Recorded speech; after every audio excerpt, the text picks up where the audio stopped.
Good morning.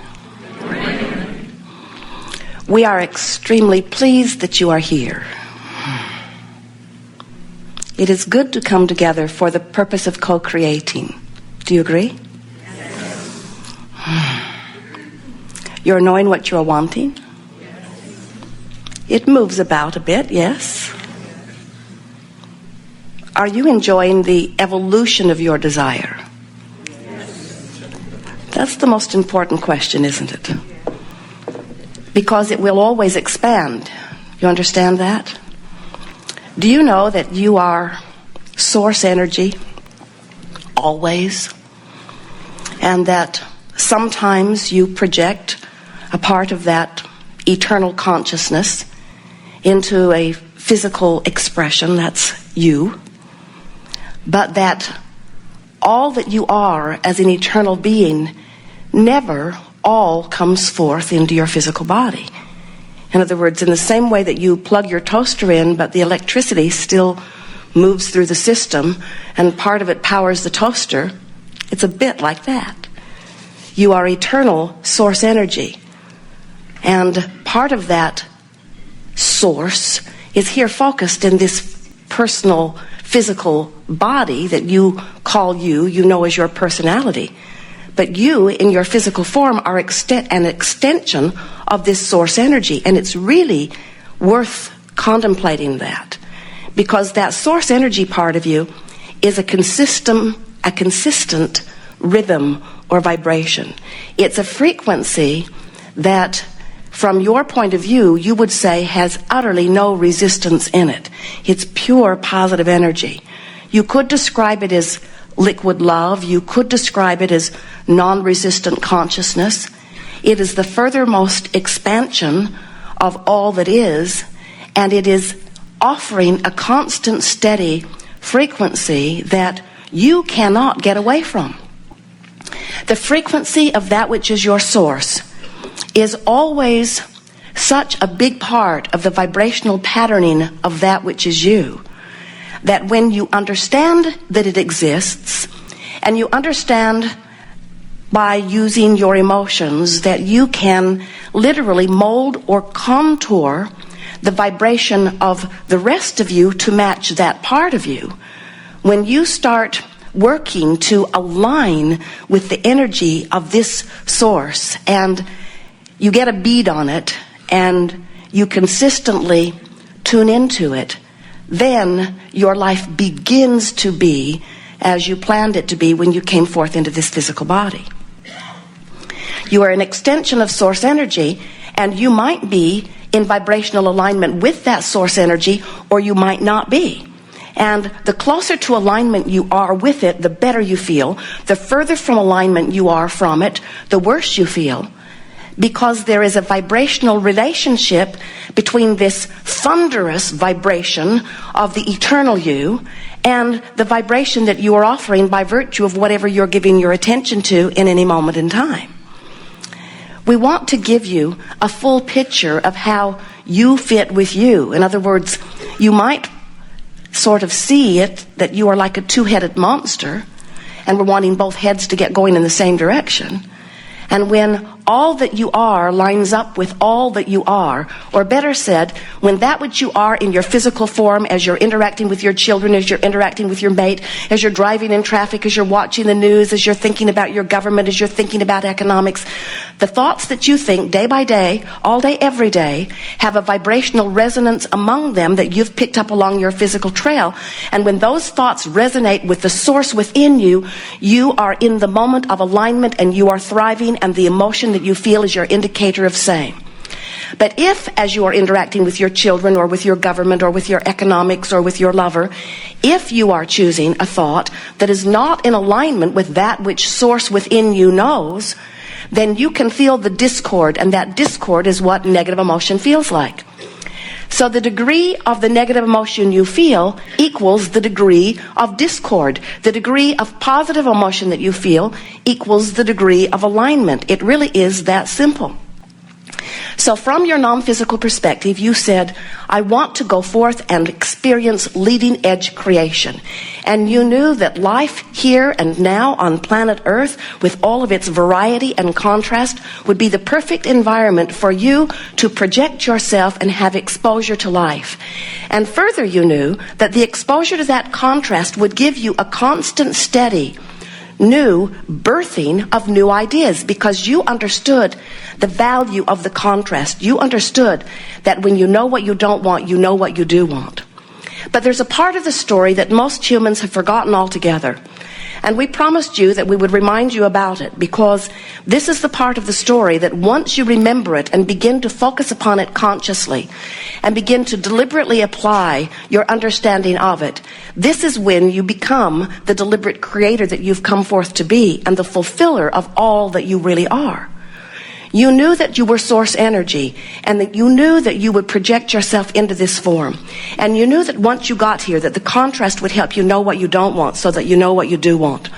And you knew that in knowing what you don't want, and therefore in knowing what you do want, even if you don't put words to it, you are emitting the preference or the desire. You knew that the source energy part of you would ride that rocket of desire, because you are the furthest, most pioneer, you might say, out here on the leading edge of creation. And the source within you understands that when life tells you that you prefer something to be improved, that improvement is a valid request. And when you ask, it is given every single time. In fact, that is so important to know that we've written a book and given it that title. Ask and it is given. The best title given to any book, anytime, anywhere. Ask and it is given, because it tells the whole story right in the title. We wanted a longer title. We wanted the title to say, so I'm source energy and I project a part of myself into the physical form on planet Earth, and I explore the contrast, and the contrast tells me to know what I don't want so I know what I do want, and rockets of desires constantly emanate from me, and when a desire emanates from me, the source that is always within me rides that rocket of desire and not only answers what is being asked or gives what is being asked, but literally becomes the vibrational equivalent of that which is being asked for. Too long, they said. But we want you to really understand that you are this eternal being who has these two potentially different vibrational aspects. There's the you that always knows your worthiness, and then there's the human you that doubts it. There's the you that knows the value of your existence, and then there's the human you that doubts it. There's the you who loves those others who surround you, and then there's the human you who finds enemies to hate. There's the you that knows your value. That's the most important distinction. And then there's the you that does not know your value. And so this gathering, we call it the art of allowing, because what it really is the art of focusing myself in my human form in such a way that I begin to achieve vibrational frequencies that allow my alignment with the source that is really me. And we want you to remember that this source that is really you isn't static and finished and perfect, and you're being here tested to catch up with it. You are the reason for the expansion of that. You out here, willing to explore the leading edge contrast, are constantly giving birth to new desires, which the source energy part of you is following and becoming. So what's happening all day, every day, as you live your life, you, the larger version of you, the eternal source energy, God force part of you, is expanding because of the life that you're living here in this physical form. Do you get that? The question is, and it really is the question that we want this gathering to ask and answer. The question is, as you are causing the greater you to expand because of your life here in this physical body, are you keeping up with you? And the better you feel, the more the answer to that is yes, and the worse you feel, the more the answer to that is no. When life causes you to ask something, the larger part of you doesn't just answer the question or answer the solution. The larger part of you literally becomes the vibrational equivalent of what you are asking for.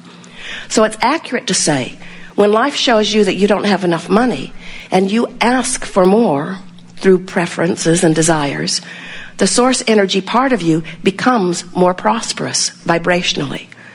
And if you could see this world as we see it and have seen it, you would understand the importance of that, because always the thought vibration precedes the form, always, every single time.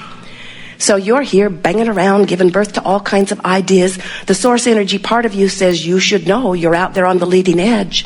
We will become the vibrational equivalent of what you are asking for.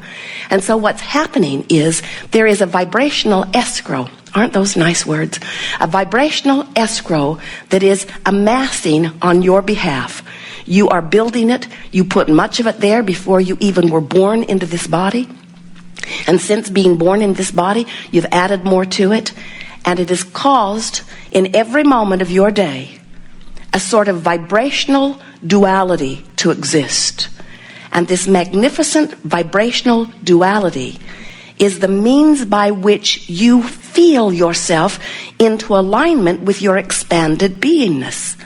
When life causes you to become more, you just gotta become it if you are to feel good. When life causes you to ask for something and you don't move in the direction of it, you feel awful. You feel bored at a minimum, and you feel betrayed at a maximum. You feel disappointed in a very strong way. When you don't keep up with you, you don't feel good. And then, bless your hearts, you're very creative. You use every excuse imaginable to explain why you're not keeping up with you. You blame it on your mother, you blame it on your background. You get very creative, you blame it on karma, must have done something in a past life. When all it is just the vibrational relationship between the vibrational components of you. Jerry and Esther have navigational systems in their vehicles, 4 different kinds now in 4 different vehicles. You probably have them too. But the system knows where they are. The satellites in the sky have them triangulated. They know where they are. And they program in their desired destination, and then the system calculates the route between where they are and where they want to be. Your guidance system is the same thing. Your life has caused you to calculate a constant new route. And you are always somewhere in relationship to the new route you have calculated. So when life lets you know you want more money, it's done vibrationally, and circumstances and events have been arranged to accommodate you, and your trail is lighting up to show you the way. But if you keep beating the drum, I don't have enough money, I've never had enough money, that costs way too much money, that person's got more than their fair share of money, money, money, money, it's not fair, I want more money, don't got no money, don't got no money, I want more money, don't got no money. What happens is you activate a vibration that is different from who you have become, and you can tell by the disappointment that you feel, or the fear that you feel, or the anger that you feel, or the frustration that you feel, that you are not a vibrational match to the expanded financial version that life has caused you to become. So we want you to get this picture that you are expanding constantly, and that the source part of you takes that expansion immediately and then calls you in the direction of it. And the reason that the source energy part of you calls you in the direction of it is because law of attraction is responding to the vibrations as they exist everywhere. Now think about it. Do you understand a bit about law of attraction? It's this managing law that says that which is likened to itself is drawn. It's the reason that you must set your radio dial on 6:30 a.m. if you want to hear what's being broadcast from the 6:30 a.m. frequency tower. In other words, the frequencies have to match up. So law of attraction is responding to all vibrations, which means everything that is vibrating, law of attraction is responding to, and more that is like whatever that vibration is gathering to that vibration. Now think about what that means to you in light of what we've been telling you already here today. You've got duality vibrations going on most of the time. You've got the vibration of who you really are, and law of attraction responding to that, and what kind of a wallop and vibration must that be? You get the picture of that? That source energy, well-being, I'm worthy, eternal, always expanding vibration. Can you feel the energy that law of attraction is amassing toward that vibration? Can you get a sense of that? And then there's the vibration of how I'm feeling right here and now, which might be causing alignment or might be causing static. You know by the way you feel how in tune with who you really are you're being in any moment, or not.